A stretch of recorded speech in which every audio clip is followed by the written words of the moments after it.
কচ্ছপ ভার্সেস খরগোশ। বন্ধুরা, আমি হলাম কচ্ছপ আর আমি হলাম খরগোশ।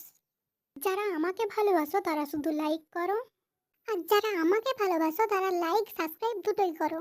আজ দেখবো মানুষ তোকে বেশি ভালোবাসে না আমাকে। হ্যাঁ হ্যাঁ, দেখা যাবে, তুই এখন শুরু কর। আমি খুব ধীর গতির প্রাণী আর আমার পিঠে একটা শক্ত খোলস আছে। আর তোর? আমি খুব তাড়াতাড়ি এক জায়গা থেকে অন্য জায়গায় চলে যেতে পারি। আমার লম্বা দুটো কান আছে ও নরম লোম আছে। আমি 50 থেকে 100 বছর বা তার বেশি পর্যন্ত বেঁচে থাকতে পারি। আর আমি 8 থেকে 12 বছর পর্যন্ত বাঁচি। আমি জলে ও মাটির ওপরে দু জায়গায় থাকতে পারি। আর আমি শুধু মাটির ওপরেই থাকি। আমি শাকসবজি ও জলজ উদ্ভিদ খাই। আর তুই? আমি তো শাকসবজি আর ঘাস খাই। পৃথিবীতে আমার 356টি প্রজাতি রয়েছে। আর পৃথিবীতে আমার 305টি প্রজাতি রয়েছে। বন্ধুরা, তোমরা আমাকে বেশি ভালোবাসো না কচ্ছপকে বেশি ভালোবাসো? কমেন্টে জানিও।